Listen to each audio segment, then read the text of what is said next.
in our community, we talk about being contemplative activists. And I think what we learned was in the sort of formative years of our identity emerging, we opted for community as sort of the missional incubator of what held us together. And I think there was some real theological commitments in that because, you know, the scripture says that we will be known by our love for one another. And I think we don't love each other well. And I think it was first an invitation to recognize that just because I'm in community with people doesn't mean I like them, doesn't mean I'm friends with them. And so there's an option for love. And so we made that option, we made that commitment. And it seemed to work well for us for a while. But what we started to see was that community changes. There's transitions, and transitions in community are sometimes painful and sometimes necessary. And even when they're necessary, that doesn't always mean that they're painless. When these transitions started taking place, we realized that in a community of activists that were serving together, we were finding that because of the turnover and the changing sort of participation of who was in our community, that created some instability, and the thing that we had opted for, the commitments that we had made that we thought would be sustainable for us were sort of backfiring on us, and I think that was surprising for us. I think that was disappointing for us, and I think that was alarming for us. And so several years ago, in sort of a recovering of sort of what is necessary, I think, for activist communities to be sustainable, that we sort of had this awakening to the contemplative. And sort of this awakening to the contemplative, you know, that's not new, that's not fresh. Like, this is centuries and centuries of contemplative traditions within worshiping and serving Christian communities. But it was a surprise. It was unlikely for us. And what we found ourselves needing to do was to find this contemplative basis for our active lives. And that contemplative basis, of course, was nurtured by exploring and then giving ourselves to contemplative prayer practices. But, you know, even reading a stack of Merton books doesn't make you contemplative. Doing your prayer sits or your Lectio or your examen doesn't make you contemplative. It was really a posture of surrender. It was a submission to the silence and the gift of silence and the divine therapy that happens when we stop. And so for me, it's been really tough, actually, because in our community we sort of joke around that my wife Felina is sort of the contemplative mystic, that when she prays, it's like she's climbing up on this winged unicorn, flying into the third heavens, listening to God play a flute. And I'm sort of the pissed activist, sort of stomping around in mud puddles looking for Jesus on the road. And it still is honestly very difficult for me to stop, to listen, to surrender. A friend of mine, he used to play college baseball, Division I baseball, and he was getting handled by the Mets and the Marlins and the Pirates who were looking to draft him. And then there was an accident during a practice. He was hit in the head with a ball and actually went into a coma, and to this day has some permanent and mild brain damage. But when he was talking to me about what it was like playing ball at that level, he said, you know, one of the things that he did every single day was set up a tee in his mom and dad's garage, and he would hit 100 balls off that tee every single day.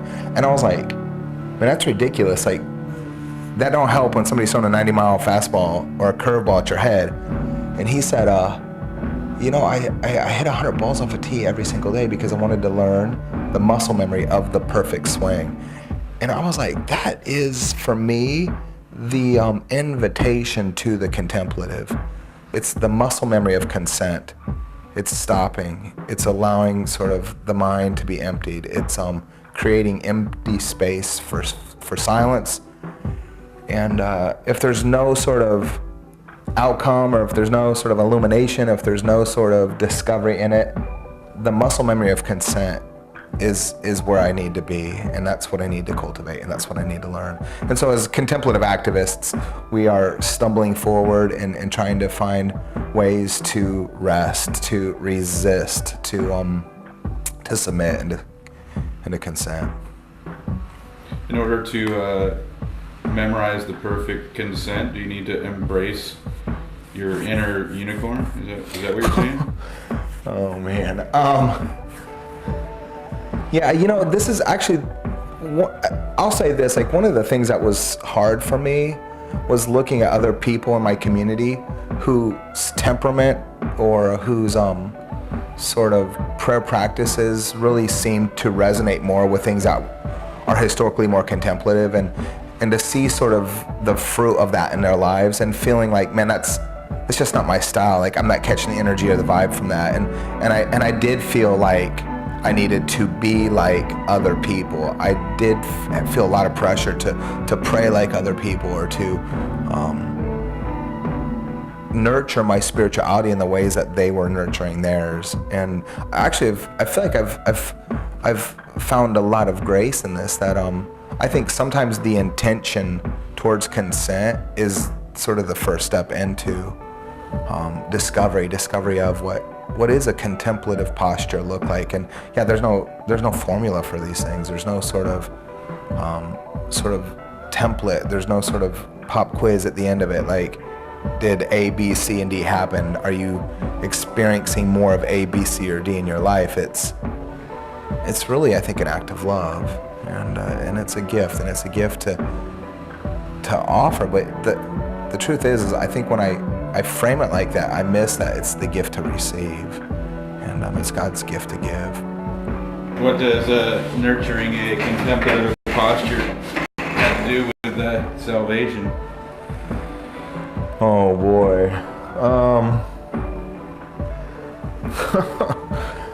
I think that we have been fed quite a bit of misinformation about salvation, and I think we've perfected this reductionism of what we think salvation is, as if simply reducing prayers to words, or as if simply my ability to believe in something or my option for faith in something could save me.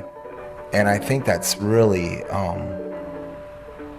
I think that plays really well to the false center, that I save myself based on what I believe. I save myself based on what I pray or how I pray it.